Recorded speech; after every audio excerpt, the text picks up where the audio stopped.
raciocínio. Acho que foi. Pronto. Vamos lá.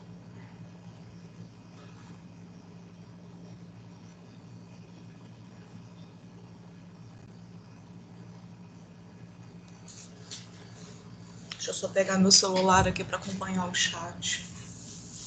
Se alguém for usar.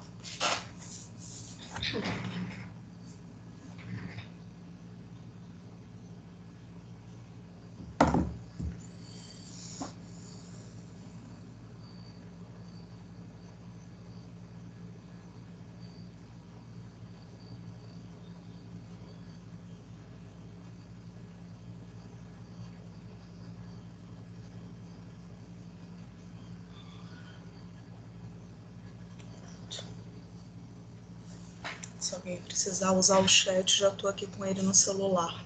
Tá melhor. Pessoal, então na última aula, nós estávamos falando aqui sobre as vias eferentes da medula espinhal, né?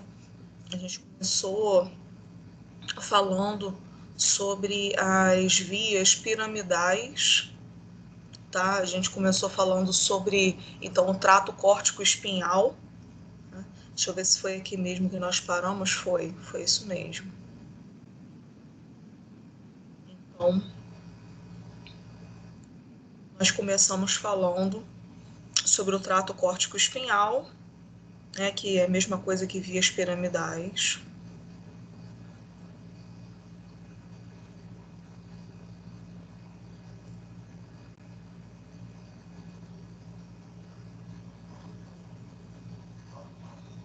Né?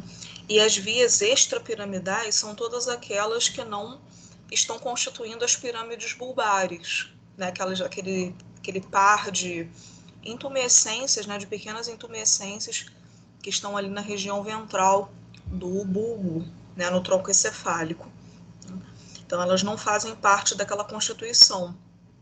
Então, elas partem do tronco encefálico, a origem delas.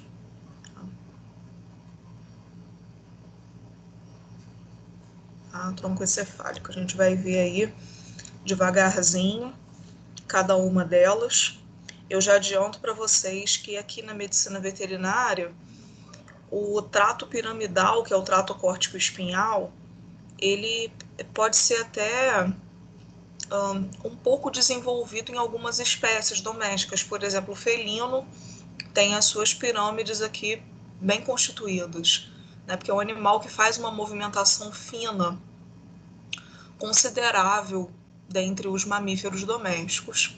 As outras espécies, inclusive ele, assim, tem o felino e o cão, eles têm esse trato piramidal medianamente constituído, o gato mais do que o cão, mas o mais relevante, os mais relevantes para os animais domésticos, né, que nós estamos estudando aqui, são os extrapiramidais, tá?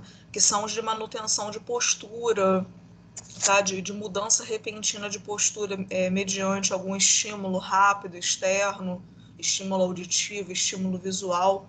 São esses aí os mais relevantes para os animais. Então, eu coloquei aqui para gente, só para relembrar, né, a vista ventral aqui do tronco encefálico, ó, e na região aqui do bulbo, em verde. Estou passando aqui a caneta, ó. Nós temos as pirâmides, né, ó.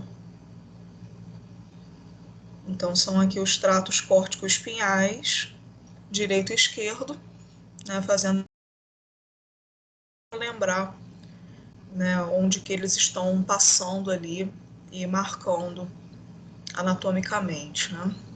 Bom, esse daqui é um corte transversal da medula espinhal, é uma figura do Ângelo Machado, é o Neuroanatomia Funcional, é um livro de neuroanatomia humana, mas é um livro que eu sempre coloco na nossa bibliografia, porque ele, na minha opinião, é o melhor para neuroanatomia básica, tá? Mesmo ele sendo humano.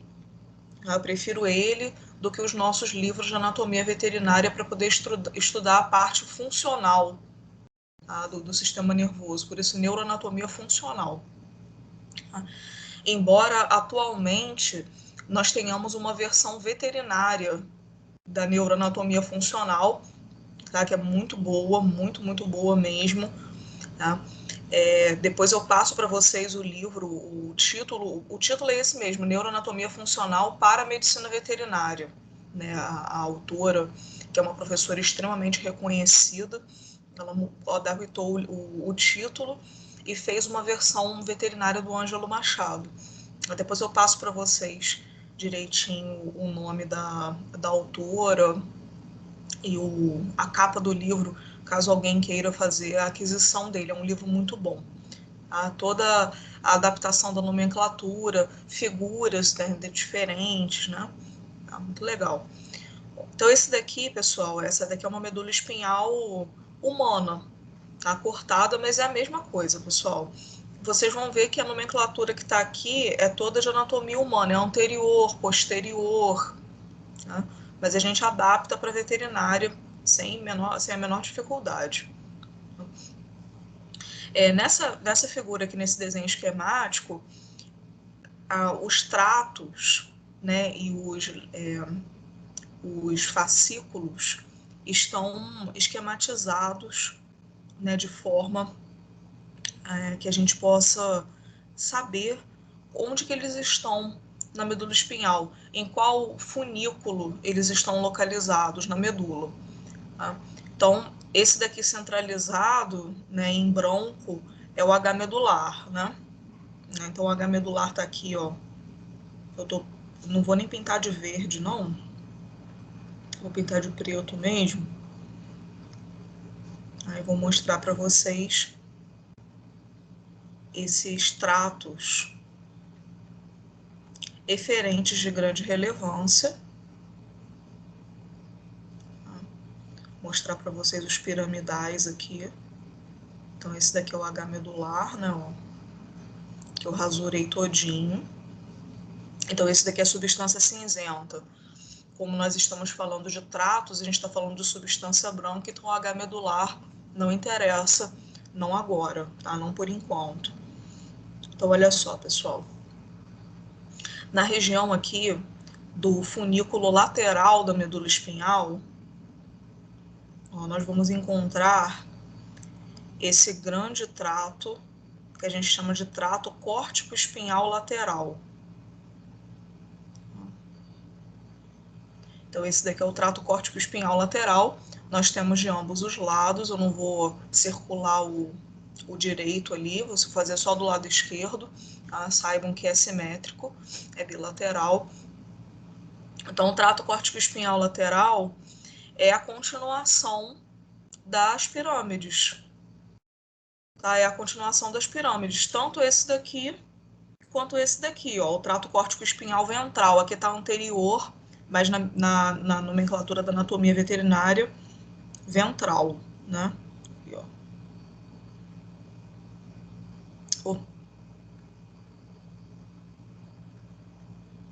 Esse aqui não, esse aqui, ó. Ventral.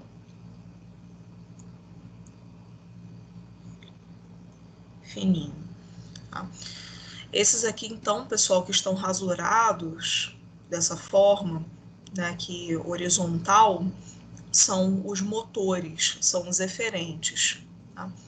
Então, trato córtico-espinhal lateral e trato córtico-espinhal ventral. Eu vou colocar aqui, ó, botar ventral pra gente.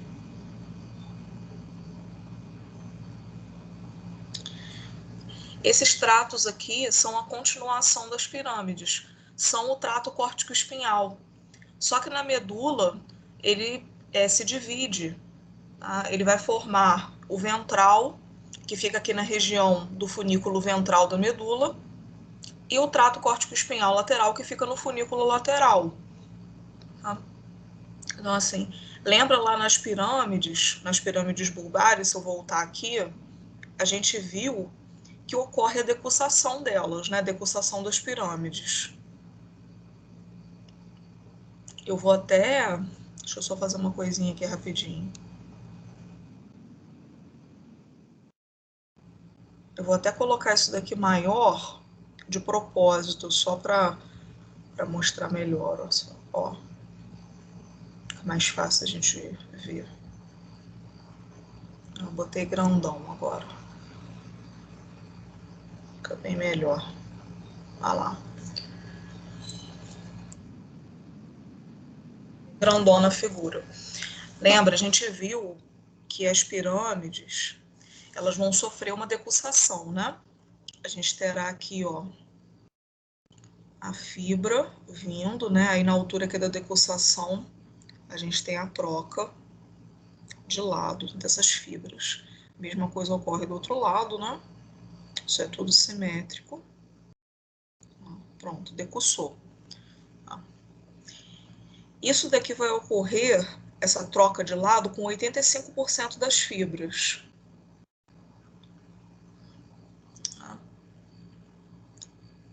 Porém, nós teremos os outros 15% que não decussam.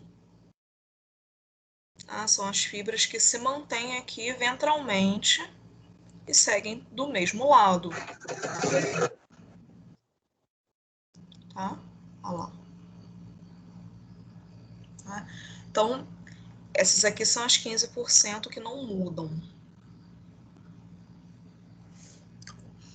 Então, o que são essas aqui? Esses 85% formam o trato córtico-espinhal lateral, aquele maior que eu circulei ali de vermelho. E essas outras 15% que não mudam de lado e continuam ventralmente, formam o trato córtico-espinhal ventral. Tá? Então, aqui, ó. Aqui trocou, formou esse daqui. Tá? Esse aqui também, ó. Tá? E as que não trocaram, que se mantiveram, formaram o ventral aqui, ó. Não houve troca de lado. Tá? Então, lembrando, pessoal, o trato córtico-espinhal, tanto o lateral quanto o ventral, estão trazendo as mesmas informações de movimentação fina. Então, em algumas espécies, isso tem maior relevância, como no felino, eu falei. Em outras, isso aqui é pouquíssimo desenvolvido, como no cavalo, como no ruminante, no suíno. Não são espécies que façam movimentação fina. Tá? Eles nem têm dedos, extremidades para isso, para tal. Então, não são tão desenvolvidos. Só no felino, no cão, menos do que o felino, que a gente tem o desenvolvimento desses tratos aqui, o trato córtico-espinhal. Tá? Então, só para fechar aqui a explicação, a diferença entre os dois é puramente topográfica, é só a localização, porque os impulsos são os mesmos. Os impulsos são os mesmos. Tudo bem? Alguma dúvida em relação a ele, trato córtico-espinhal? Não?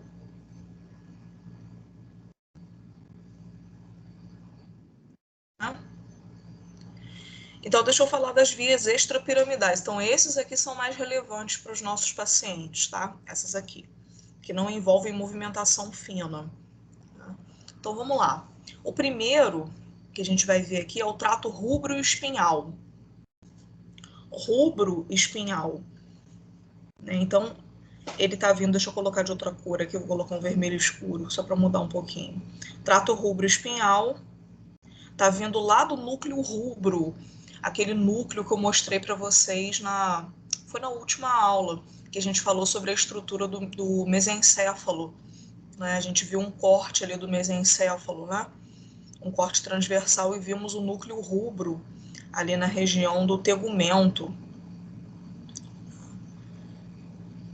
Então, as fibras estão tendo essa origem, o núcleo rubro, os corpos dos neurônios estão lá nele. Ele parte daqui do núcleo rubro e segue para a medula espinhal. O que ele está comandando? A motricidade da parte distal dos membros. Tá? Parte distal dos membros, pessoal. Região ali mais distal do antebraço, tá? E da região ali das mãos, né? Do carpo, né? Do tarso, né? Se a gente estiver ali na região do membro pélvico, né? Da perna, né? Membro pélvico também. Então, é a parte ali de motricidade distal dos membros. Para o equino, ruminante, suíno, isso daqui tem muito mais relevância, pessoal, do que o trato córtico-espinhal. Isso daqui que vai levar a capacidade do animal de fazer a sua flexão e extensão, para caminhar, para correr, tá? Nem que seja para saltar, para empinar, tá bom? O trato teto-espinhal. Esse daqui está vindo lá do teto do mesencéfalo.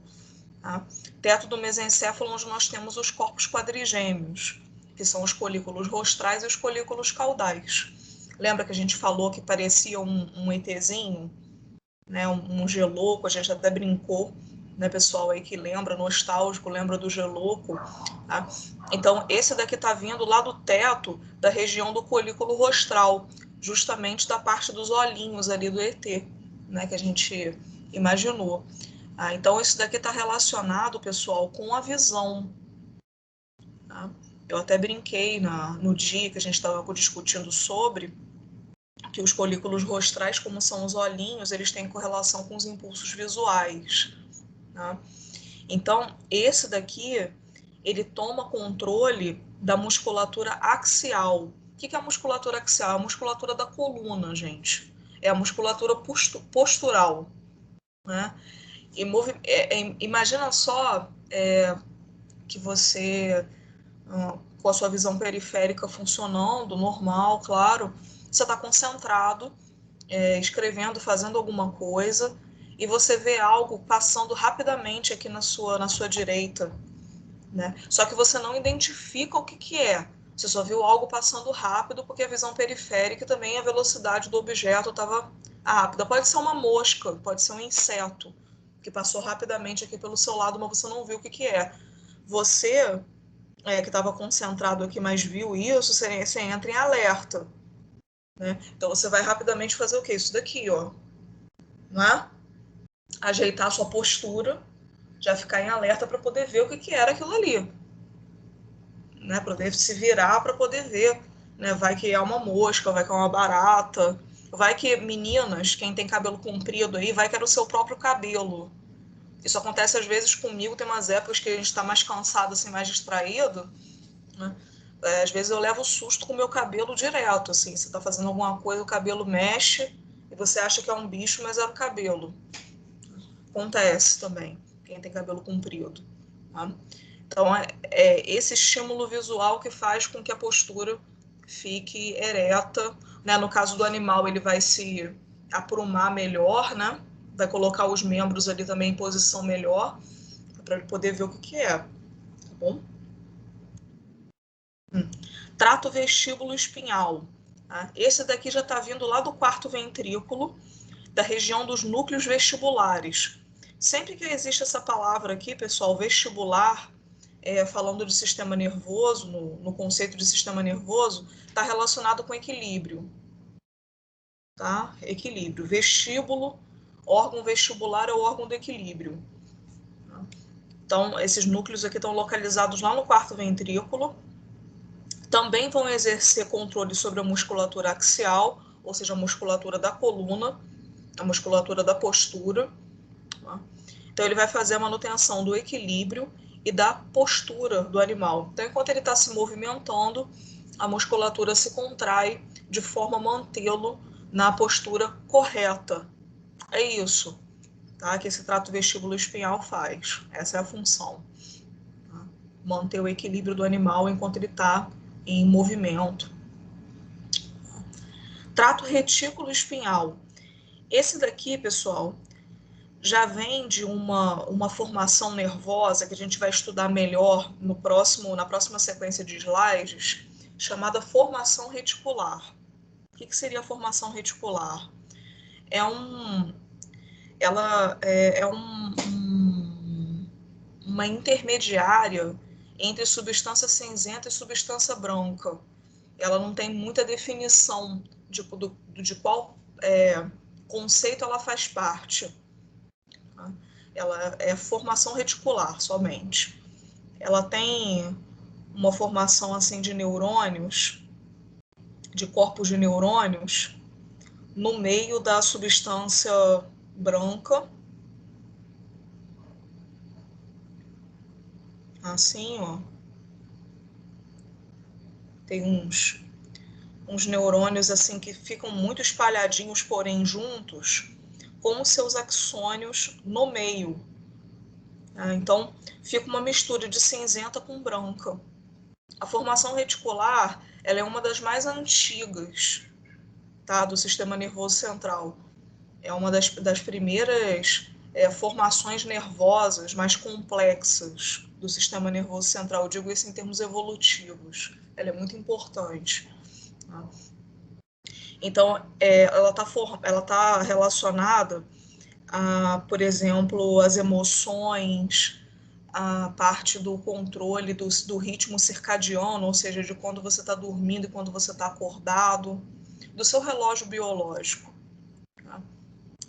Então, ela também tem controle da musculatura axial, da coluna. Então, vamos dizer que você estava dormindo,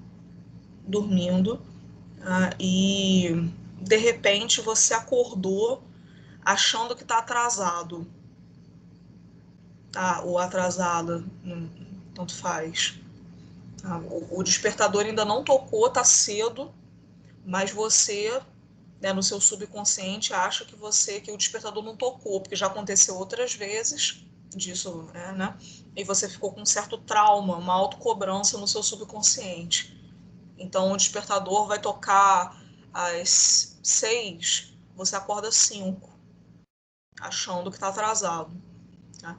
Na hora que você acorda, que você vai levantar o tronco para poder olhar o despertador, ver que horas são, tá? Isso daí está vindo desse trato retículo espinhal ali, tá? Para você poder se reerguer no meio desse sonho. Às vezes também o sonâmbulo usa muito esse trato retículo espinhal, porque ele está dormindo, está sonhando, né? Mas mantém ali a postura, mantém um equilibrar meio, né, atáxico, né? Mas ele consegue se locomover. Então, isso daqui está ligado muito à parte do acordar, do sono, a formação reticular. A gente vai estudar melhor na parte de tronco encefálico, na estrutura do tronco encefálico. Dúvida? Não? Achei que eu tinha ouvido. Vamos lá. Vias aferentes, pessoal. Tá? Essas vias aferentes aqui são as vias, então, sensitivas, né? São as vias ali que estão trazendo estímulos da periferia para o centro. Vamos lá. No funículo dorsal, nós temos os famosos fascículo grácil e cuneiforme, tá? Que são aqueles que eu falei para vocês que formam o funículo dorsal da medula. Vou botar aqui, ó. Esses são os fascículos grácil e cuneiforme.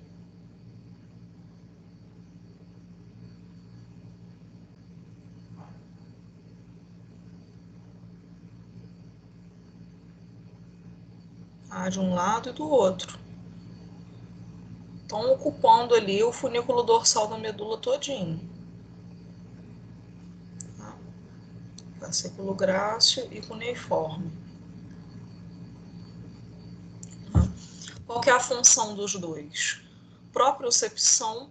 Eu até mostrei para vocês um vídeo, né, de um colega fazendo o teste clínico neurológico da propriocepção do paciente, né, que é aquele teste de colocar o animal em uma postura desagradável, né, normalmente colocando as mãos e os pés hiperflexionados, encostando o dorso na superfície, vendo se o animal retoma a postura. Tá? Esse é teste de propriocepção. O tato discriminativo, Tá? Esse tato discriminativo aqui, gente, peraí. Deixa eu manter o laranja mesmo. Vou manter a laranja mesmo.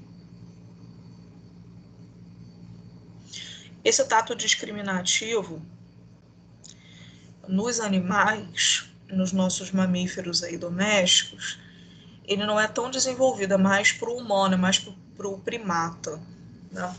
Então, é o tato, assim, por exemplo, eu tô aqui com a caneta da mesinha de desenho na mão, né? Mesmo que eu não estivesse vendo essa caneta, né, eu vou fechar os olhos e vou pegar a caneta aqui, né, tateando, e vou saber que é a caneta porque eu já reconheço a superfície, eu já sei o que, que é.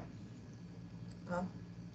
Então, através do tato, eu já sei que eu estou pegando aqui um objeto cilíndrico de uma certa finura, né, com uma superfície lisa, né, é rígida a estrutura, né, e tem uma ponta que é afunilada, eu vou saber então que é a caneta. Estou sentindo o botãozinho dela aqui também, então eu sei. Né?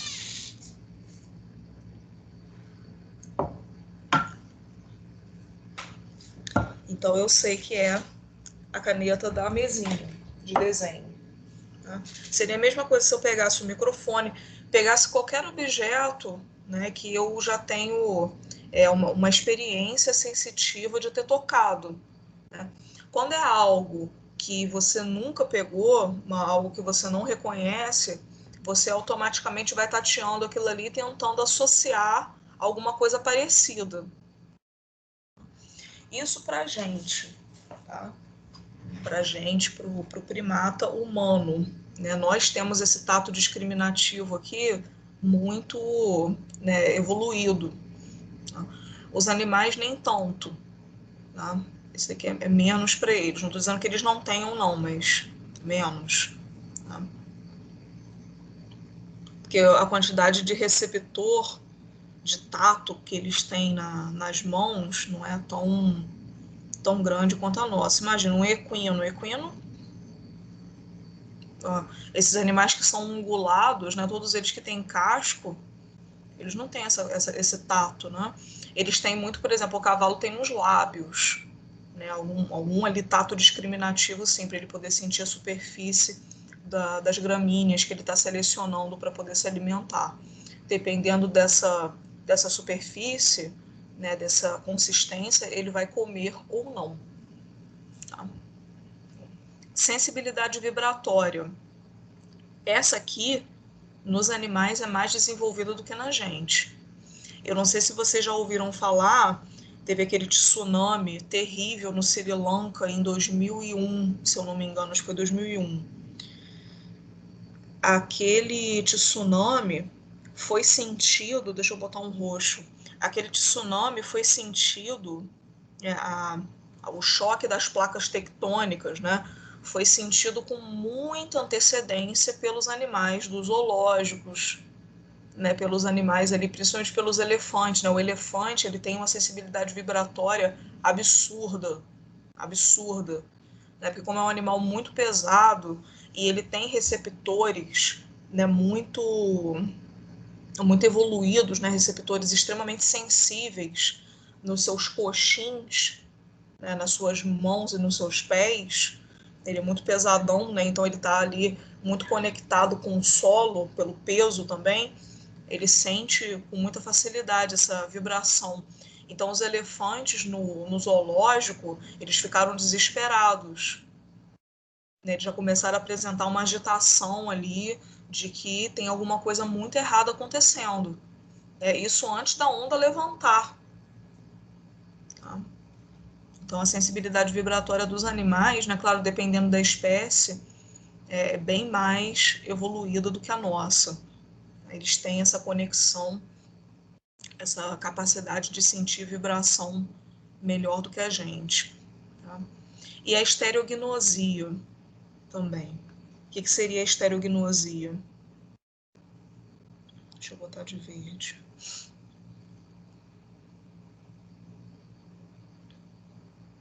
A estereognosia é a capacidade da gente sentir a consistência de uma superfície, né? Mesmo que a gente não esteja vendo, tá? Então, a consistência de uma superfície é estereognosia. Tá?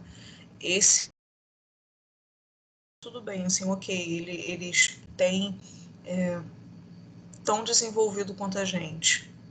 Tá? Então, isso é estereognosia. Bom. Vias ascendentes do funículo ventral. Tá?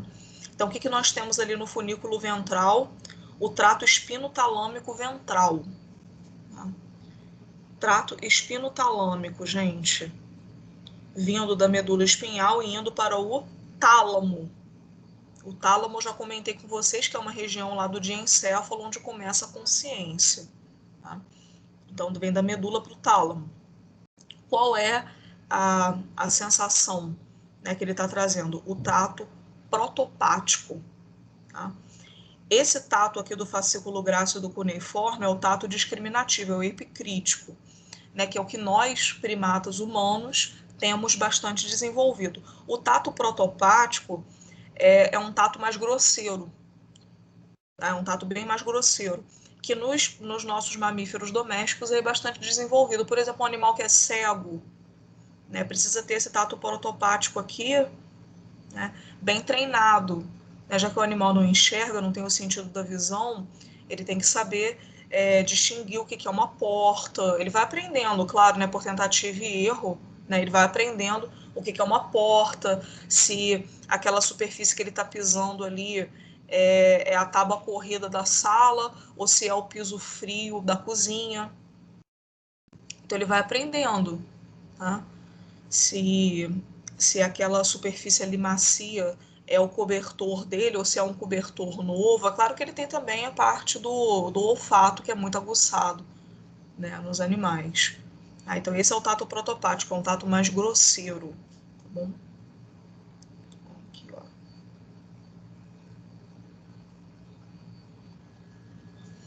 E agora no funículo lateral. Os funículos laterais são muito grandes, né, pessoal? São a maior região ali de substância branca da medula espinhal, então é onde a gente vai encontrar muitos tratos importantíssimos, inclusive. O primeiro que eu vou falar com vocês dali é o trato espinotalâmico lateral. Tá?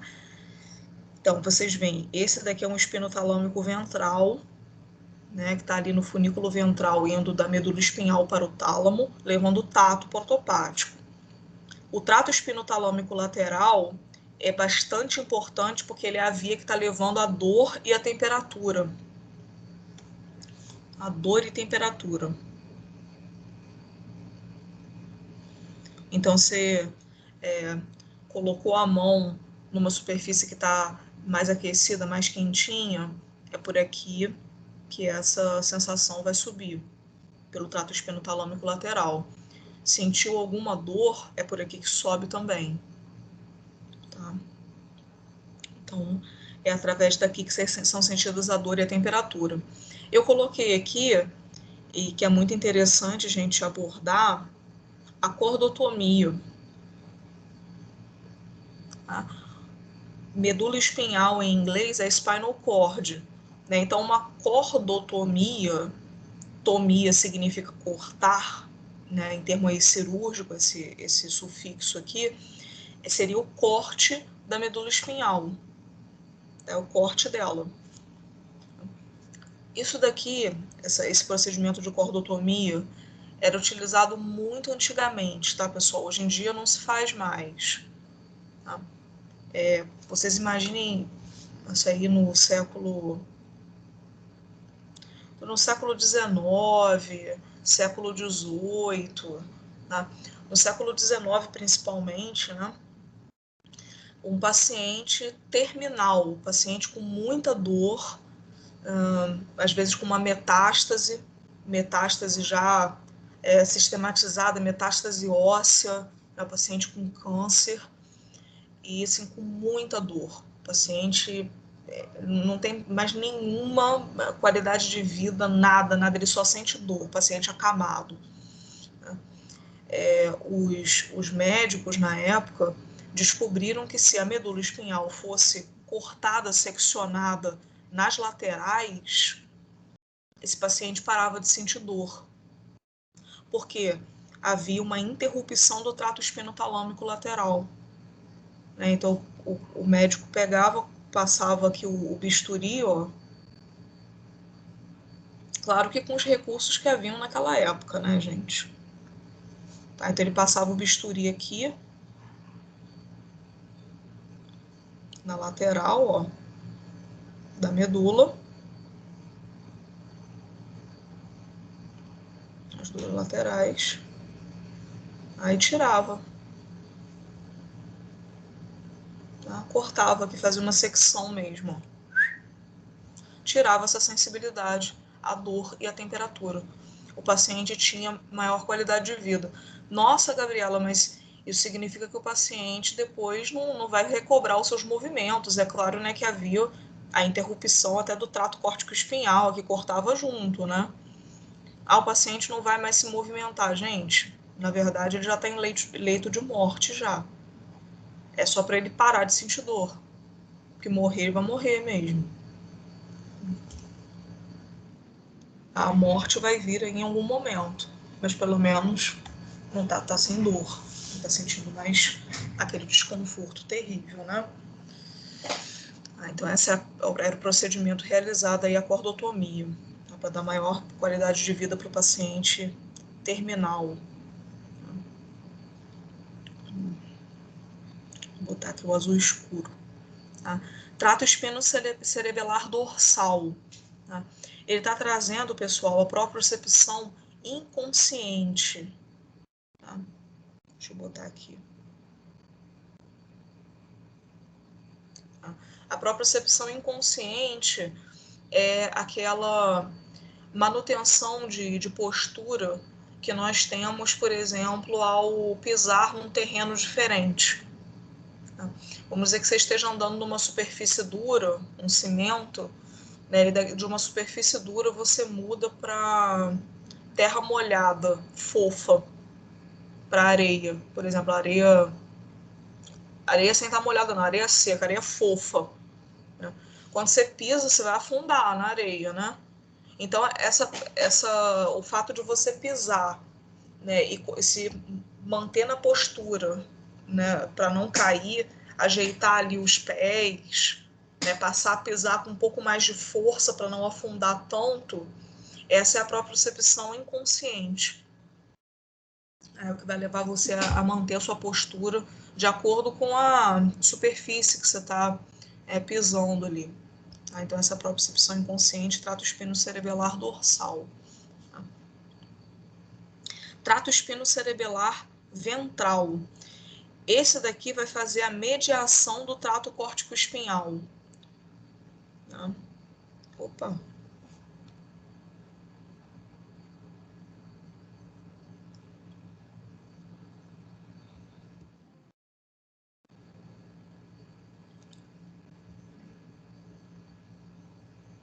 Vou voltar, coloquei num modo ali que eu não sabia sair, é melhor começar de novo.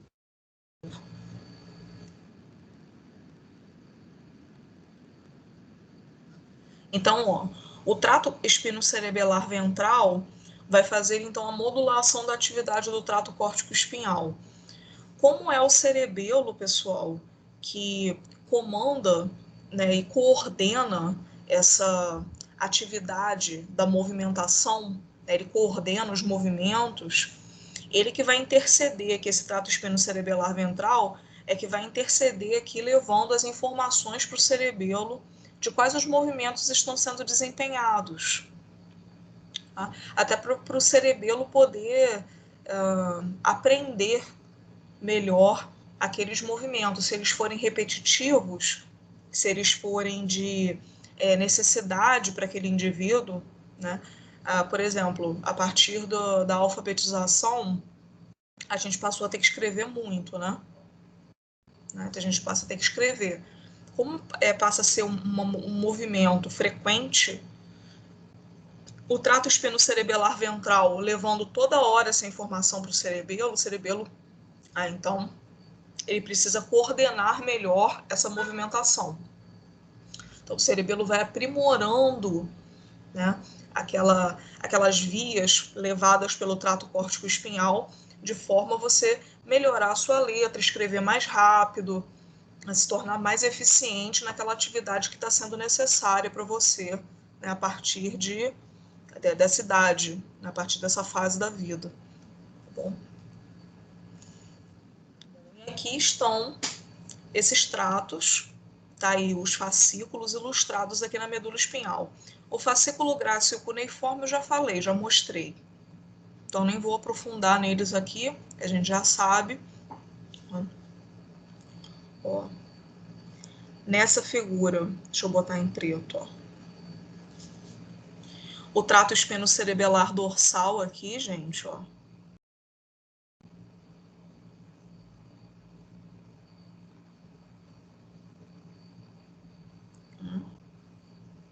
Então, aqui na região do funículo lateral.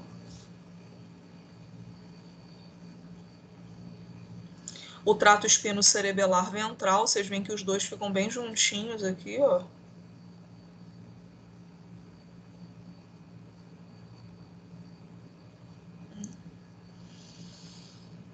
Então, modulando a atividade do trato córtico-espinhal.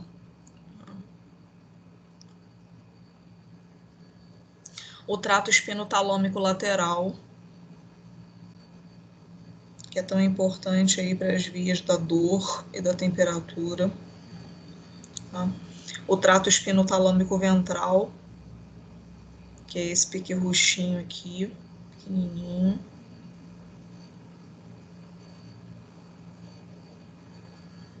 Tá?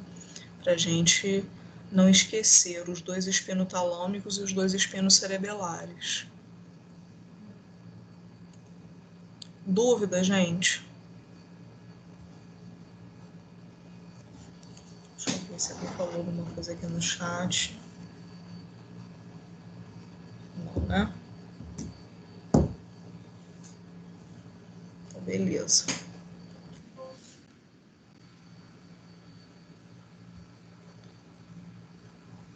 Deixa eu colocar.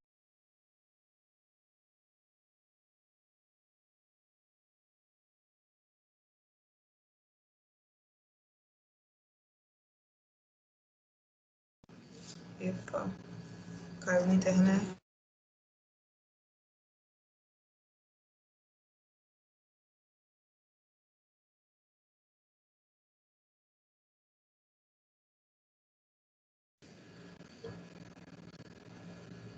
Gente, vocês estão conseguindo me ouvir? Minha internet deu uma falha aqui. Estamos sim. Bom, eu tô. Então, né? Ah, então tá. Que tinha caído, voltou. Ainda bem que foi rápido. Beleza, obrigada, gente. Que bom que foi rápido. Deixa eu colocar na outra aula aqui. Tronco encefálico. Vamos lá. Tronco encefálico e cerebelo.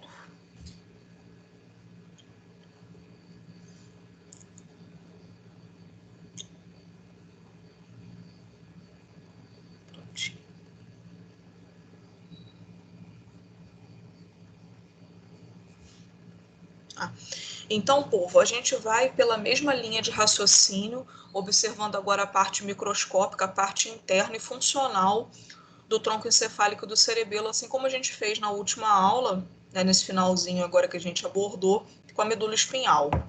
Vamos lá.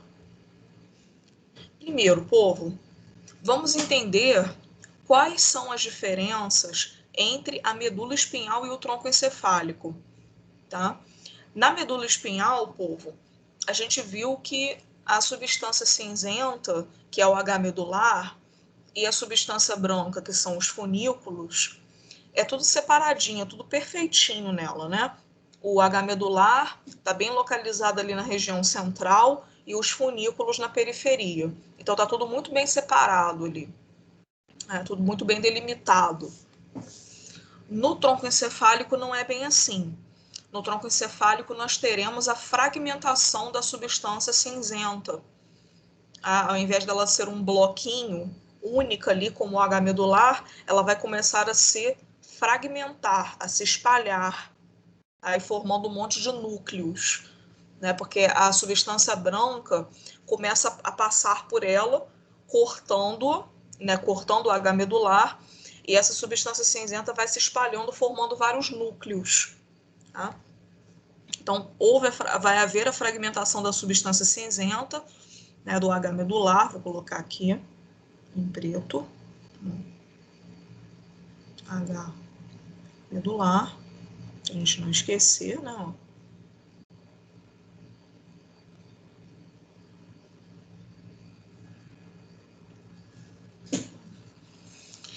Então, com essa fragmentação, nós teremos os núcleos dos nervos cranianos se formando, tá? Então, olha só para vocês conseguirem visualizar de primeira aqui, se a gente botar aqui o H medular, né, ó, tá meio tortinho, mas vai, serve, ó. Igualzinho ao X da Xuxa, gordinho.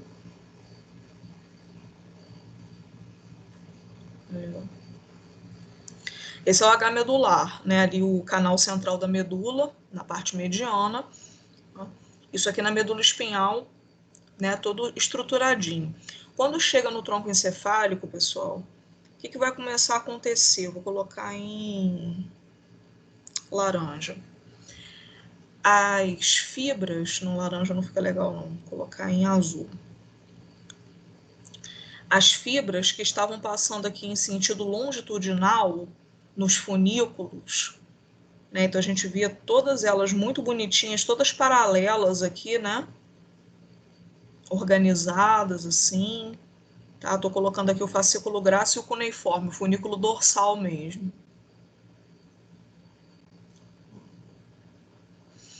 A gente vai começar a ter isso daqui, gente, ó.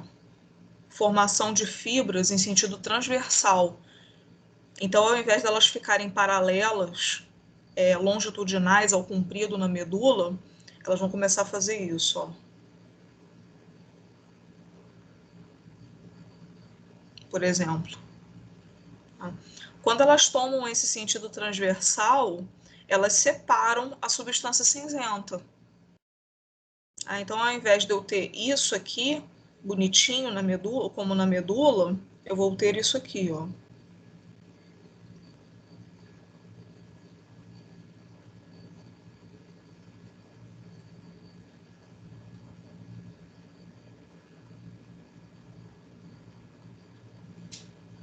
E as fibras tomando aqui um trajeto diferente.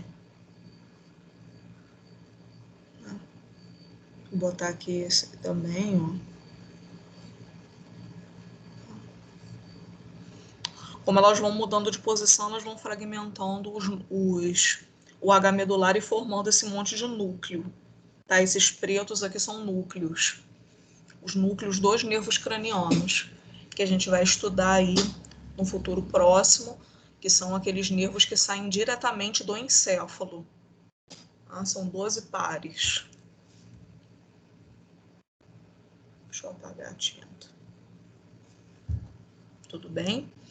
Se não entender, é só falar, pessoal, se ficar com dúvida. Além disso, lembra que eu falei que a gente ia discutir sobre a formação reticular? A formação reticular, pessoal, ela não tem uma definição certa ali entre substância cinzenta e branca. Ela é uma mistura das duas, ela é uma intermediária, né? Nessa região do tronco encefálico, nós começaremos a ter a presença da formação reticular. Então, já é uma diferença para medula espinhal. A medula espinhal não tem formação reticular. Tá? Então, como a gente vai ter a presença dela, já é uma outra diferença. Já é uma outra organização no tronco encefálico devido à presença da formação reticular. Então, como eu estava dizendo, ela é uma rede de fibras e pericários, né, corpos de neurônios, organizados de uma forma assim, não organizados, eles são meio caóticos, meio aleatórios, assim, uma massa de corpos de neurônios com os axônios assim um pouco mais encurtados, então bem bagunçadinho assim, esse monte de pontinhos. Então é branca junto com a cinzenta, né? As duas substâncias aqui unidas.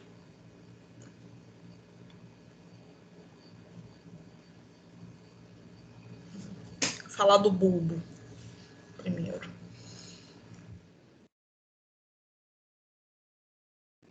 Deixa eu colocar já logo todas as frases lá, ó. Diferença, então, do bulbo, as diferenças do bulbo para a medula espinhal. A gente sabe que o bulbo também é conhecido como medula oblonga, e que ele seria ali uma continuação da medula espinhal, tá? Uma continuação da medula espinhal, sendo que ele já começa a apresentar uma transição, tá, de substância cinzenta e branca.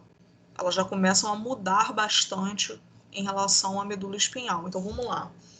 O que vai acontecer no bulbo? Nós teremos o aparecimento dos núcleos próprios do bulbo. Esses núcleos próprios aqui não estão envolvidos com os nervos cranianos, tá? Não são os núcleos dos nervos cranianos. São núcleos do bulbo, são núcleos que aparecem nele, no bulbo. Eles não têm relação com a medula espinhal, não têm relação com a fragmentação do H medular, tá? São núcleos daqui. Então, por exemplo, esse aqui, ó. Esse é um exemplo. Deixa eu botar ele aqui bonitinho, ó. Esses aqui, no caso, né? São exemplos de núcleos próprios do bulbo, ó. São os núcleos olivares. Lembrando que na aula de tronco encefálico nós falamos sobre as olivas bulbares, que eu falei para vocês, elas estão relacionadas com a aprendizagem motora, né, com a passagem ali dessa aprendizagem motora para o cerebelo, já que o bulbo faz parte do tronco encefálico e está muito relacionado com o cerebelo. Então, esses aqui são os núcleos olivares. São eles que são bem grandes e estão aumentando a massa aqui ventrolateral do bulbo, formando aqui a oliva. A oliva é essa intumescênciazinha aqui vista de fora, ó. Aqui é a outra oliva. Então, é aquela bolinha, aquela gotinha, na verdade parece uma gotinha na superfície do bulbo. Oliva.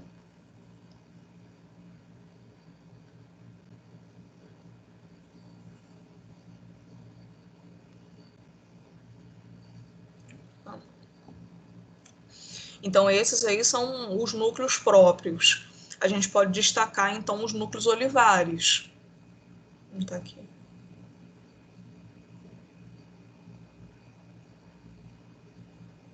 Núcleos olivares. Tá? Além disso, nós teremos também a decussação das pirâmides. Tá? Lembrando, a decussação das pirâmides é aquela troca de lado ali do trato córtico-espinhal na parte caudal das pirâmides bulbares. Quando as fibras trocam de lado, pessoal, elas acabam tomando um sentido transversal ali que fragmenta o H medular. Então, elas auxiliam na formação dos núcleos dos nervos cranianos. Teremos também a decussação dos leminiscos. O fascículo grácil e o cuneiforme, como eu tinha ilustrado para vocês ali anteriormente, não, já apaguei. Eles irão sair dessa região do funículo dorsal e migrar para a parte ventral do bulbo. Por isso que vai se abrir ali na região dorsal a fossa romboide, para formar o quarto ventrículo, porque o funículo dorsal some. Tá? Quando esses fascículos grácil e cuneiformes saem dali do funículo dorsal, eles irão fazer uma ligação com os núcleos grácil e cuneiforme, que a gente viu o tubérculo do núcleo grácil e cuneiforme, e a partir dali, as fibras que estão levando a propriocepção, o tato epicrítico, aquilo tudo, vão dar a volta por baixo do bulbo, na parte ventral. Quando elas fazem isso, essa decussação, né, trocam de lado para formar os leminíscos mediais, que a gente vai ver mais para frente, elas também fragmentam o H medular, também auxiliam na formação dos nervos cranianos, dos núcleos dos nervos cranianos. Tá? E com essa migração, então, dos leminíscos, nós teremos a formação da fossa romboide, a abertura do quarto ventrículo, fossa romboide.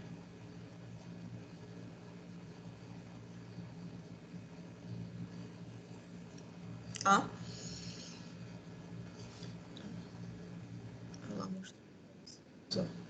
A diferença, pessoal.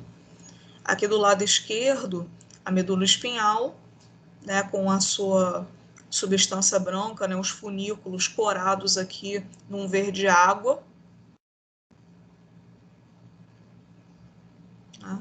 Então, aqui, isso tudo de verde água é a substância branca, os funículos, e o H medular aqui em marrom. É o canal central da medula logo ali, no centro. A gente vê aqui também a flexura, a fissura aqui mediana ventral. Tá? Fissura mediana ventral. E aqui do lado direito nós temos o bulbo. Para vocês verem, ó, a substância cinzenta da medula espinhal centralizada aqui, né, toda separada da branca, muito bem limitada. Já aqui no tronco encefálico, olha lá, nós temos a fragmentação dessa substância cinzenta toda. Ó. O núcleo do nervo hipoglosso tá vindo daqui da região do corno dorsal da medula. Tá?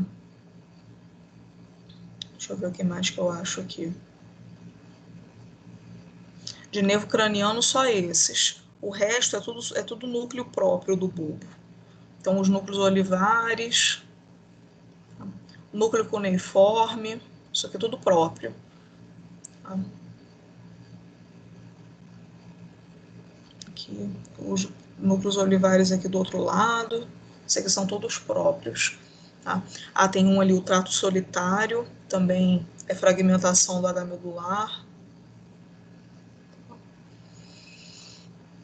Dos dois lados aqui, ó, bonitinho. Pra gente não deixar de observar, não deixar de ver. É uma grande diferença aí da medula pro bulbo.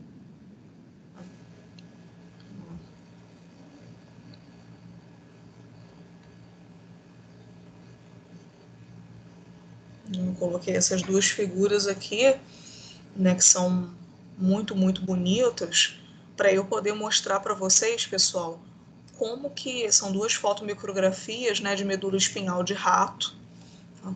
Para eu poder mostrar para vocês como que ocorre essa fragmentação, tá? Tanto na parte das pirâmides bulbares, quanto na parte do funículo dorsal, tá? Dos dois fascículos grácil e cuneiforme.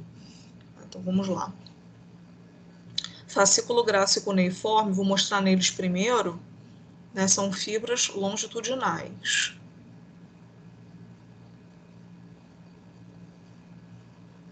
Vou fazer aqui no caso só do direito, ó.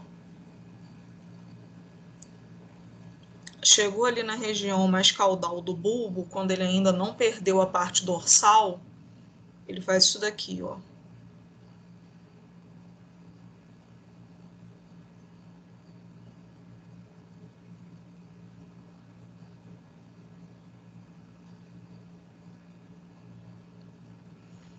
E do outro lado vai fazer o trajeto inverso, né?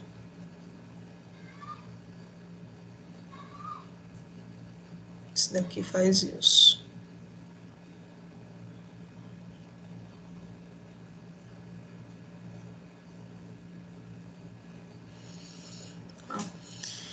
Então, vocês veem, ó, eles saem da parte dorsal, do funículo dorsal aqui, migram ventralmente, tá? Cortando o corno dorsal do H medular, o corno ventral, tá?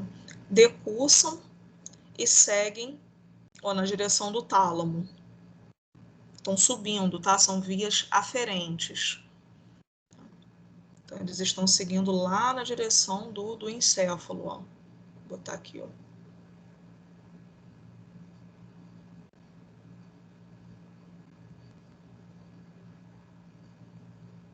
Para o tálamo.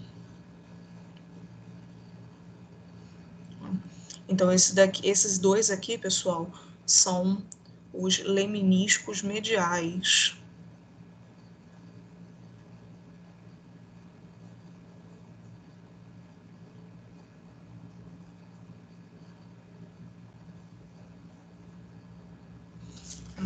Eles não decussaram aqui, ó.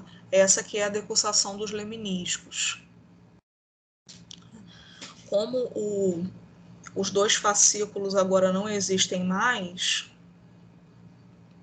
né? Olha lá. O que acontece aqui? A formação da fossa romboide, ó.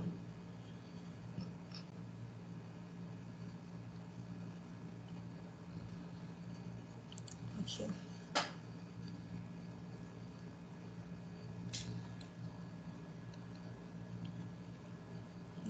Se eu tiro o funículo dorsal, né, aqui passa a existir uma fossa. Abre um buraco aqui, então é isso aqui, ó, que acontece, ó.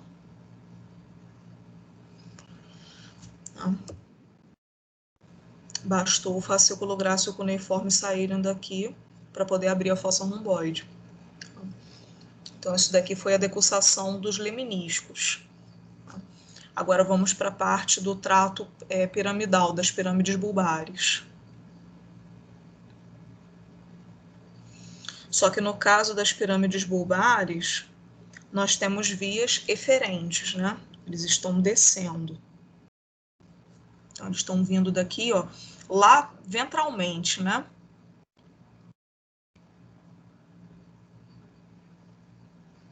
Passando ventralmente, então lá na região do bulbo. Aqui, ó.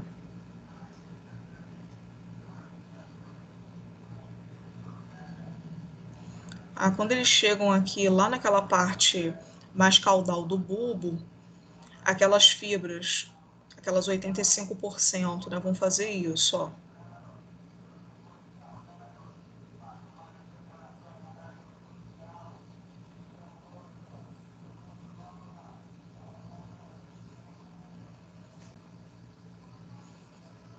E essa daqui também.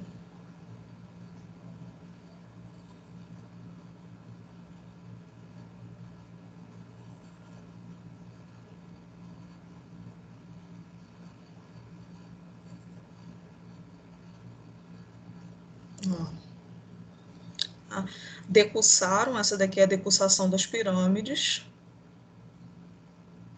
Tá? A decussação das pirâmides. E essas que decussaram, então, estão formando aqui, ó, o trato córtico-espinhal lateral.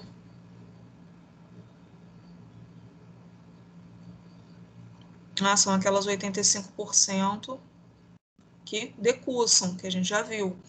E as que não decussam se mantêm aqui na mesma posição, né? Formando aqui, então, o trato córtico-espinhal ventral. Aqueles que a gente viu aqui rasuradinhos, né? Ó, mais magrinhos, né?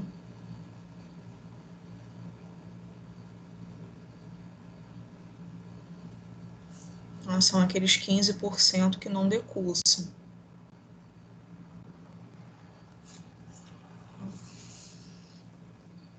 Então, é isso. Eu vou colocar aqui, ó. Para, aquelas aqui são descendentes, né? Para, não para o, não, para a.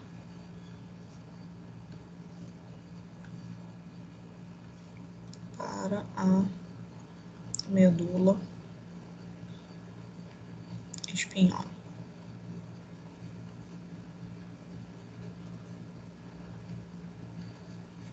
Pronto. Dúvida, gente?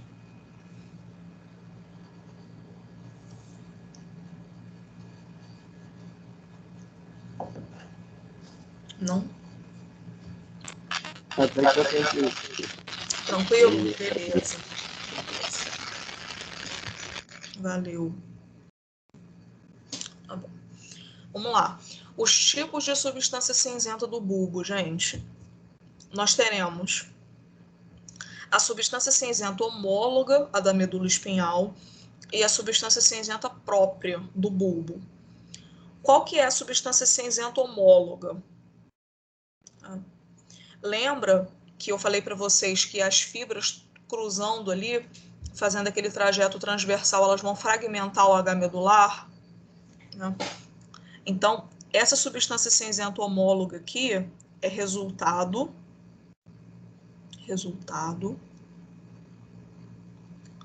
da fragmentação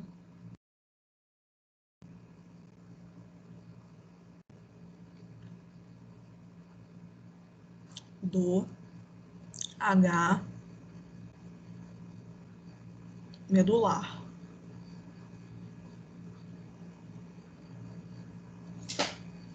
Tá? Logo, se é a fragmentação do H medular, são os núcleos dos nervos cranianos. Núcleos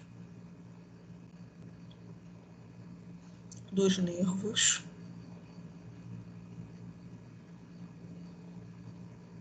cranianos.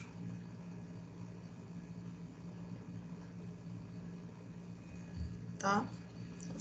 E a substância cinzenta própria, eu não tenho rosa aqui, vai ser vermelho mesmo, são os núcleos próprios.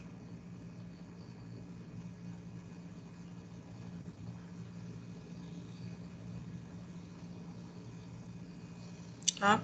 Então, os núcleos próprios são aqueles vários que eu já circulei aqui para vocês, são os núcleos olivares, são os núcleos cuneiforme, núcleo grácil, que não está presente aqui no momento.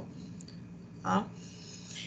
E eu vou até circular de novo, só para a gente poder diferenciar, ó. Esse daqui é próprio, esse do outro lado a mesma coisa, né? Ó. Esse aqui o núcleo cuneiforme. Circular ele desse lado aqui também.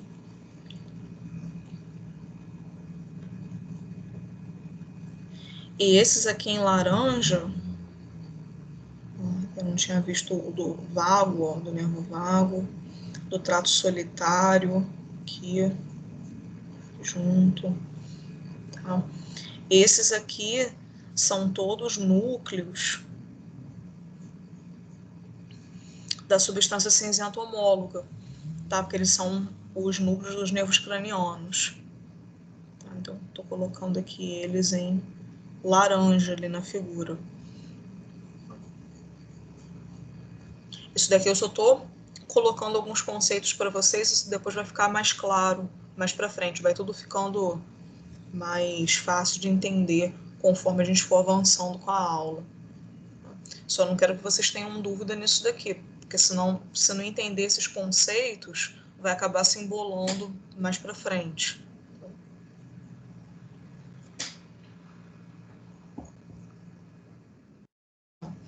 Vamos lá. Substância cinzenta homóloga, então já expliquei, tá? Porque a substância cinzenta, que é o H medular, está relacionada à formação dos nervos espinhais. Tá? É ela que vai formar os nervos espinhais, não é ela que vai emitir ali os neurônios radiculares, que vai receber as sinapses ali dos neurônios pseudonipolares que estão lá no gânglio da raiz dorsal. Tá? É ela que vai se comunicar e formar os nervos cranianos. Os nervos espinhais. Tá? Esse é o H medular. Então, a substância cinzenta homóloga é a substância cinzenta resultante da fragmentação do H medular, que vai formar os núcleos dos nervos cranianos. Por isso que é homólogo. Homólogo significa que é equivalente. Tá? Então, toda substância cinzenta homóloga forma os nervos cranianos. Tá? Isso aqui eu nem li. Tá? Isso daqui é só para deixar no slide, para vocês terem aí como material de estudo. Gente, está tudo no AVA, tá? O AVA está completinho. O material está todo lá para vocês. Eu botei os slides todos na pré-aula. Então, quem quiser baixar, não sei se já fizeram para poder imprimir, para poder ter no computador, tá tudo lá. Então, isso daqui, essa substância cinzenta homóloga, formação dos nervos cranianos. No bulbo. Quais são os núcleos de nervos cranianos que nós vamos observar? Primeiro, tá? O núcleo ambíguo. Gente, eu não quero que vocês decorem essa substância cinzenta homóloga, não. Tá? Nem a do bulbo, nem a da ponte, do mesencéfalo, eu não quero que vocês decorem isso. Eu estou colocando o material aqui para vocês terem, para poder consultar no futuro, se vocês virem a precisar, vai que vocês queiram seguir a área de neuro, né, aí profissionalmente, se especializar depois, vocês têm o material organizadinho e tal. Mas aqui a nível de graduação, eu não quero que vocês decorem isso, não. Mas eu quero que vocês tenham noção do que tem ali. Tá? O bulbo, no bulbo a gente vai encontrar muitos núcleos de nervos cranianos. Tá? Muitos. Especialmente nele. Tá? Mais do que na ponte e no mesencéfalo. Tá? Então vamos lá. Núcleo ambíguo.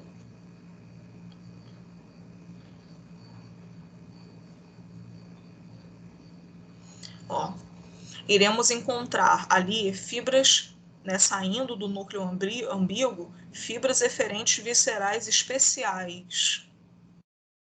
Tá? Eferente visceral especial significa que a gente aqui está indo para a musculatura da mastigação, musculatura da faringe, tá? Musculatura da alguns músculos do pescoço, do cíngulo, tá? Isso a gente vai ver em nervos cranianos. E quais são os nervos cranianos que são contemplados pelo núcleo ambíguo? Tá? Que tem ali as suas fibras formadas por axônios que vêm do núcleo ambíguo. Tá? São aqui, ó, o nervo glossofaríngeo, que é o nono par craniano, nervo glossofaríngeo, o nervo vago e o nervo acessório. Ai, Gabriela, nossa, eu preciso saber agora o que cada um desses números romanos, qual o nervo que eles representam? Agora não, mas já vai se acostumando, porque na aula de nervos cranianos a gente vai aprender isso aqui tudo. Tá? Núcleo do nervo hipoglosso. O nervo hipoglosso é o que faz a motricidade da língua. Então, todos os movimentos efetuados pela língua vêm dele. Então, a gente tem o núcleo do nervo hipoglosso. Até aqui, ó, nessa imagem do bulbo, dá para ver o núcleo dele, ó. Esse aqui.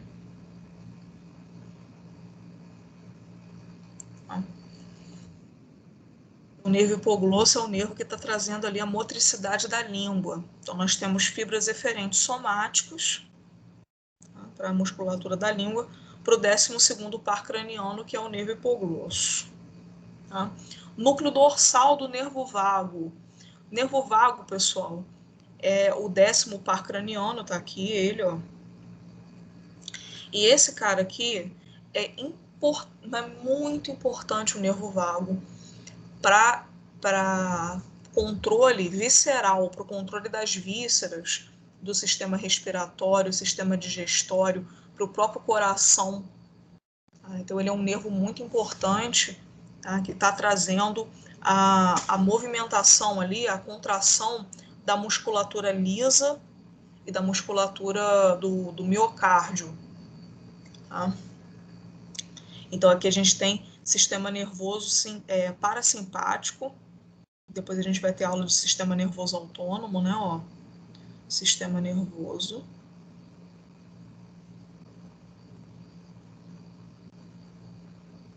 autônomo.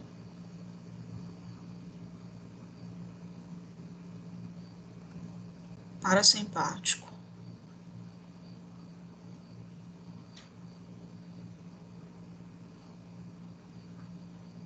tá?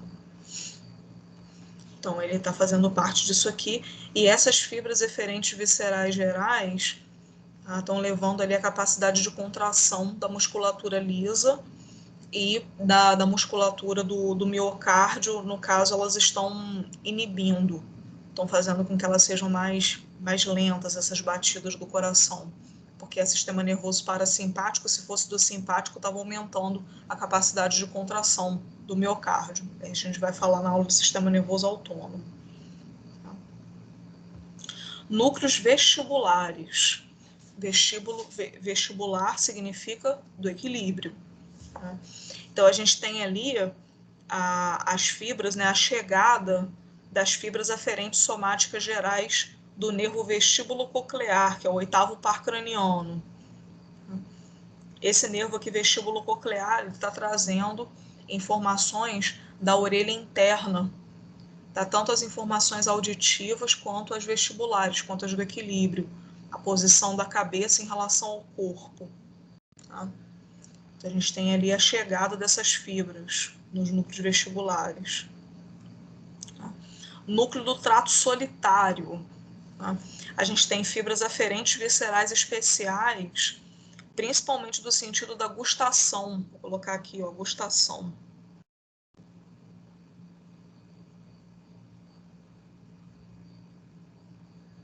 Tá?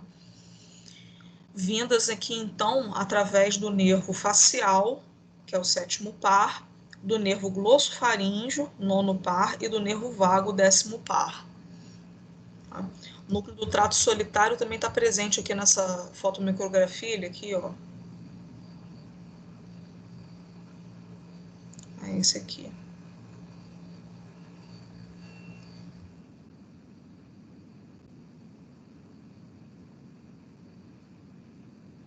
Ó, a gente tem também o trato espinhal do nervo trigêmeo. Tá? Esse núcleo aqui, pessoal, está recebendo fibras do nervo trigêmeo, que é o 5º par craniano, que trazem as sensações táteis da cabeça. Tá? Então, tato, dor, temperatura, tá? Tudo isso daqui está vindo através desse núcleo do trato espinhal do trigêmeo. Esse nervo aqui, pessoal, o trigêmeo, ele é um nervo muito desenvolvido, ele é super calibroso, inclusive, tá? Ele é grosso, é um nervo bem grosso. Então, ele detém núcleos por todo tronco encefálico. A gente vai encontrar esse segmento dele aqui no bulbo, tem o da ponte e tem o do mesencéfalo também. Tá? Não esquecer que o nervo trigêmeo, então, é responsável pela sensibilidade somática da cabeça do animal. Núcleo salivatório caudal. Tá? Aqui também, ó, fazendo parte do sistema nervoso parasimpático, ó, SNP, a gente vai ter fibras eferentes viscerais gerais indo para o nervo glossofaríngeo, número 9. O nervo glossofaríngeo, pessoal, vai fazer ali a inervação da glândula parótida, que é uma glândula salivar, né? Vocês já viram um sistema digestório, a glândula parótida, então, vai produzir e secretar saliva de acordo com as ordens do nervo glossofaríngeo, que estão se originando do núcleo salivatório caudal, lá no bulbo. Ó. Dá uma olhadinha nesses dois dogs aqui, ó, nesse vídeo.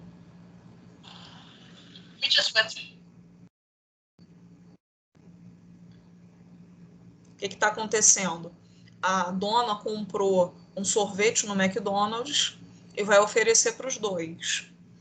Essa da esquerda aí, essa carinha fofa aqui, ó, é a fêmea. E esse daqui, né, um golden, mestiço de golden, é o macho. Né? Então vejam só o comportamento diferenciado dos dois. Ela é uma lady super comportada, super delicada. Ele já é aquele famoso ogro. Tá? Olha só a diferença. Olha só como é que ele já está salivando. Estão vendo como é que ele já está salivando? Porque ele já entrou naquela fase cefálica da digestão, ele. né? Ela pode ser até que esteja, mas ela é mais discreta, né? Mas ele já está babando, ele já está salivando. Olha o sorvete. Aí ela tá falando, não, para ele, olha que a saliva escorrendo. Ó. Aí ela tá falando para ele, não, não vai comer agora, deixa ela comer primeiro, porque a dona já sabe o que, que ele vai fazer. Ele come tudo e não deixa nada para ela aqui, tá? Para menina. Então ela vai toda delicadinha comer, né? Tomar ali o sorvete, lamber, né? Ó, toda bonitinha. Olha ele como é que saliva, ó, de olho.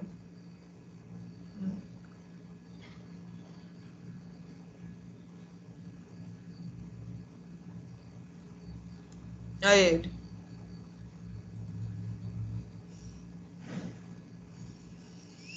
Comeu tudo, comeu tudo. Né? Então a dona já conhece, né? Já sabe como é que ele é. Ela deu primeiro para a fêmea, que ele comeu tudo depois. Tá? O que eu coloco esse vídeo aqui para vocês, pessoal? Voltando lá nos núcleos dos nervos cranianos, olha só. Né? Deixa eu limpar aqui a tinta. Então, primeiro, né? Os dois cães ali estão sentados, né, mantendo o seu equilíbrio, a sua postura. Então, ali naquela cena, nós temos a participação dos núcleos vestibulares, né? Certo? Tá? Bom. Aí aqui, ó, quando esses animais estão na expectativa de se alimentar, né, principalmente o macho ali, né, da direita, ele já começa a fazer o estímulo das glândulas salivares, ele já começa a salivar. Então a gente já tem o funcionamento ali do núcleo salivatório caudal, né? Certo? Ah, bom. Temos também, tá? Quando ele lambe ali, né, a própria boca para poder drenar a saliva, a participação do núcleo do nervo hipoglosso, certo? E também o sistema digestório dele, além ali das glândulas salivares, já vai começar a se movimentar, a se contrair para poder receber aquele alimento que está por vir, né? Então a gente tem ali também o núcleo dorsal do vago participando. Né? Quando esses animais começam a ingerir o sorvete, né, eles vão sentir o gelado do sorvete, né? Tanto a superfície do sorvete, que é macia ali, né? E também o gelado. Então, eles estão usando aqui o núcleo do trato espinhal do trigêmeo. Né? Falei que a sensibilidade da cabeça é quase toda do nervo trigêmeo, tá? Não vou dizer toda, porque tem algumas regiões da cabeça que ele não faz essa captação, né, de sensibilidade, mas assim, 90%, mais de 90%, eu posso até dizer, é o nervo trigêmeo. Tá? Então, essa parte ali do gelado e da consistência do sorvete é dele. Tá? Quando ele lambe, né, e sente o sabor, né, a gustação, o núcleo do trato solitário participando. Eu falei que isso aqui tem a gustação envolvida. Né? Quando ele começa a deglutir, né, núcleo ambíguo que está fazendo ali a inervação da musculatura da faringe, da deglutição. Tá? Então, ambíguo, certo? Depois que ele deglute, né, quando ele está lambendo também o sorvete, o nervo hipoglosso aqui, e o núcleo dorsal do vago também participando durante a fase digestiva, né, quando ele deglute, o peristaltismo ali envolvido, né, vem todo do núcleo dorsal do vago. Tá? Então é só uma historinha ali, um videozinho para a gente poder associar com os núcleos dos nervos cranianos do bulbo. Tá? Povo, dúvida? Não? Nenhuma?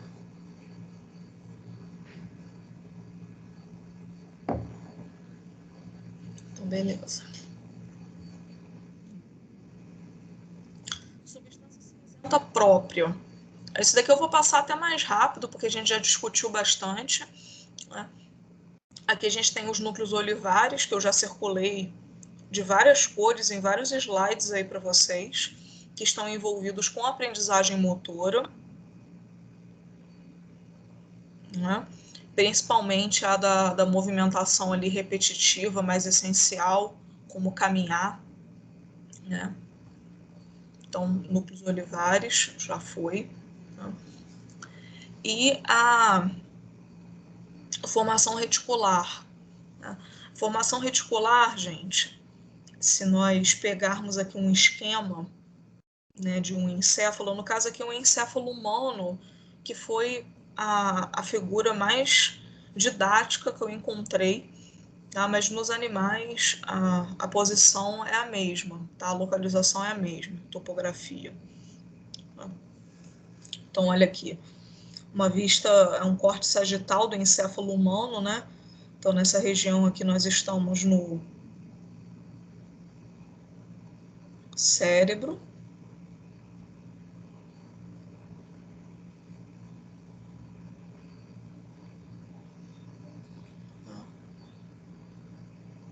Então, esse daqui é o cérebro, onde estão o telencéfalo e o diencéfalo, o cerebelo ali,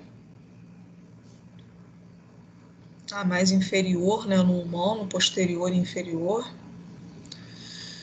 E essa região aqui, que eu vou colocar agora de azul escuro, aqui, ó, é o tronco encefálico. Tá? Então, nessa região, a gente tem o tronco encefálico, bulbo, ponte e o mesencéfalo aqui, ó, bulbo, ponte e mesencéfalo. Tá? Então, é o que eu estou dizendo. A formação reticular é essa nuvem ali representada em rosa de pericários com fibras, né? Aquela formação meio caótica de fibras e pericários intermediárias, né, ali entre a substância branca e a substância cinzenta. Né? Quais são as estruturas relevantes de formação reticular no bulbo? No bulbo. Deixa eu limpar a tinta. Então, aqui no bulbo, ó. O que a gente tem? O centro do vômito, o centro vasomotor e o centro respiratório. São 3 centros de formação reticular essenciais à vida, tá? A vida, a manutenção da vida, tudo bem? O centro do vômito coordena toda a movimentação, tá, para os impulsos ali do vômito. Se não houver coordenação para que o animal vomite, com certeza alguma coisa vai dar muito errado ali. Se o animal não expele o conteúdo que ele está vomitando, ele provavelmente vai broncoaspirar esse conteúdo. Tá? Quando chega ali na região da faringe, a gente tem a naso e a orofaringe. Se não houver uma coordenação dos movimentos ali, para que esse conteúdo passe somente pela laringofaringe e pela orofaringe direto para a cavidade oral, o animal pode broncoaspirar ali para a nasofaringe, né, e para a glote esse conteúdo, né, e fazer uma broncopneumonia. Tá? Então, o centro do vômito é essencial para que haja essa coordenação desses movimentos. O centro vasomotor, a gente aqui tem o controle do tônus vascular. Tônus vascular.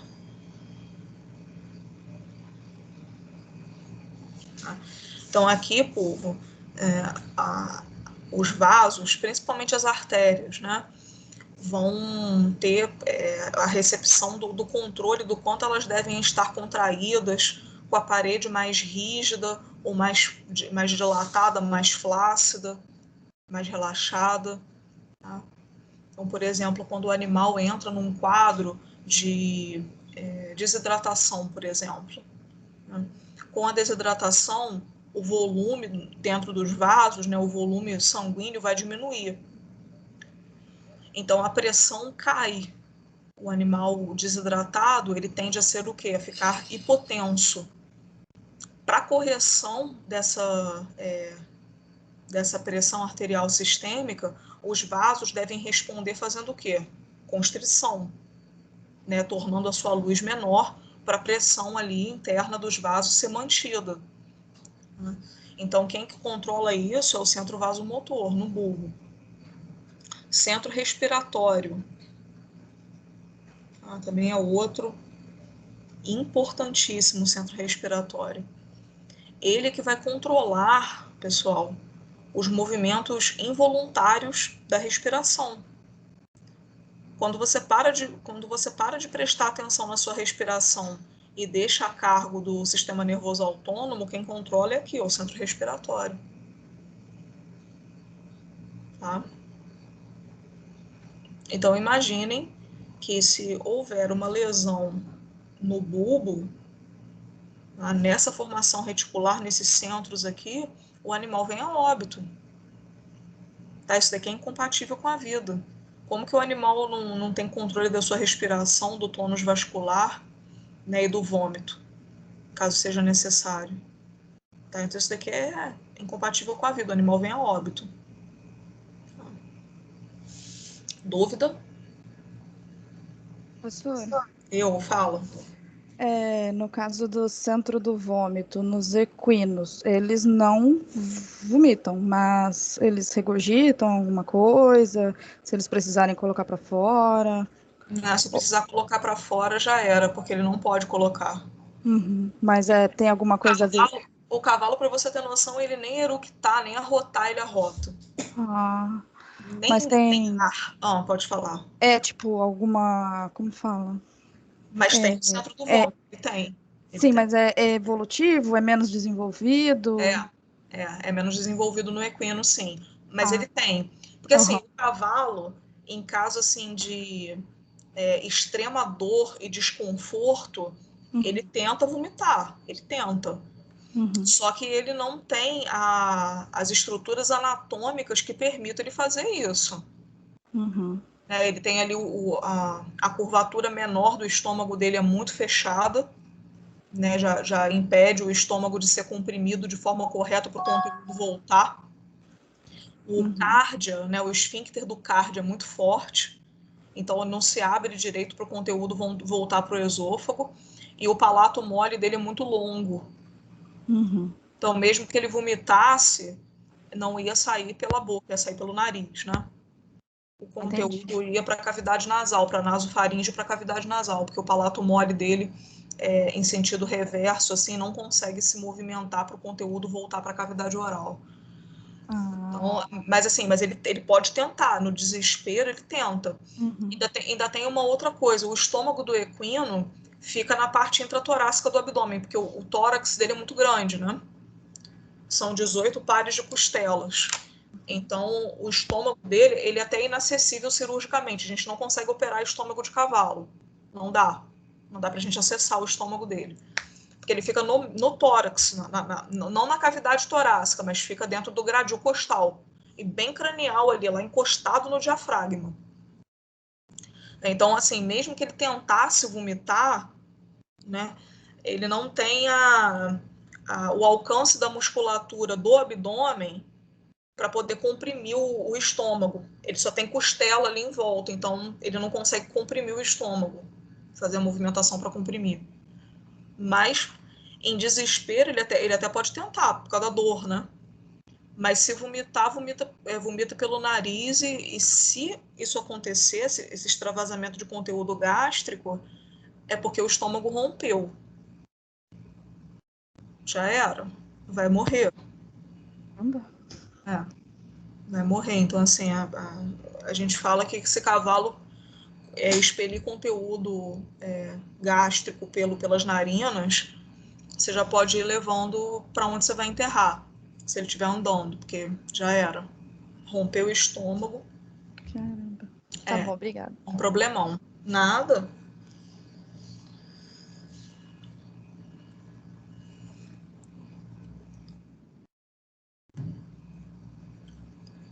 Deixa eu só falar aqui rapidinho da ponte, aí eu dou uma paradinha pra gente.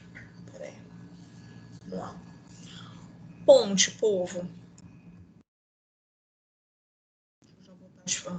os tópicos ali. A ponte, que está representada ali aqui nesse corte transversal, também é uma figura do Ângelo Machado, tá? Do Neuroanatomia Funcional Humana. Também são as figuras mais didáticas que estavam ao meu alcance na hora de montar a aula. Tá? Então, a ponte, gente, é constituída, na sua maior parte, por fibras transversais. Tá? Então, são essas fibras aqui que ficam na sua parte ventral, ó. A região ali que a gente chama de base da ponte, né? Onde tem o sulco basilar e a artéria basilar está passando ali.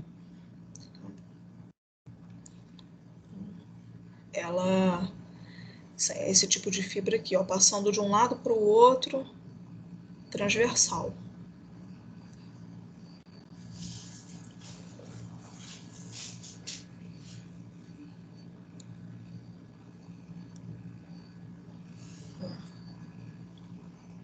O que nós vamos encontrar nela? Na base da ponte, em termos assim mais diferenciados. Existem algumas fibras longitudinais, né, que estão ali de passagem pela ponte somente. Tá? Quais são? O trato córtico-espinhal, deixa eu até colocar ele de verde, né, porque se o trato córtico-espinhal e tem que chegar até a medula, ele tem que passar pelo tronco encefálico todo. Né? Então, o trato córtico-espinhal, pessoal, está passando por esse segmento aqui, ó.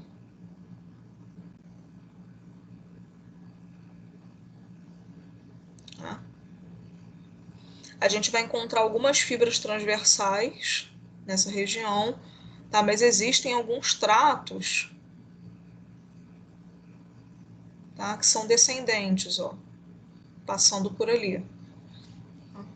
Que são justamente o trato córtico-espinhal, tá? E o trato córtico pontino, que é esse daqui. Né? O que seria o trato córtico pontino? É o trato que está vindo do córtex e vai se comunicar, vai fazer sinapse com os núcleos próprios da ponte. Então, vou falar sinapse com núcleos próprios da ponte.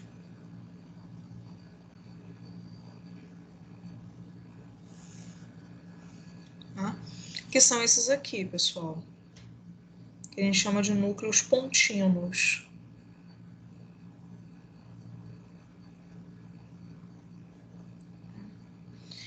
Esses núcleos da ponte estão muito relacionados com a manutenção do equilíbrio e com a coordenação dos movimentos, visto que a ponte, né, é muito relacionada, é a parte do tronco encefálico que está mais relacionada com o cerebelo. Então, nela aqui estão partindo esses núcleos pontinos.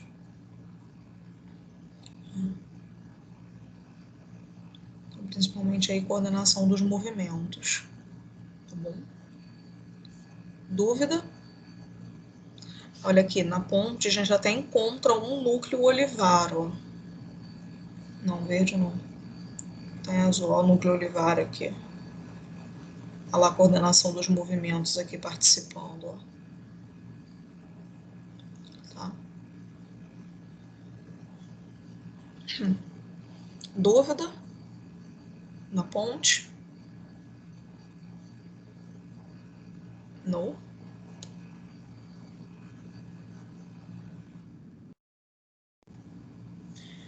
Depois eu falo então do tegumento da ponte, povo.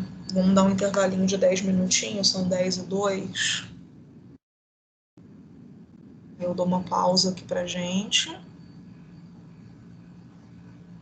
fazer parte 1 e 2 da gravação.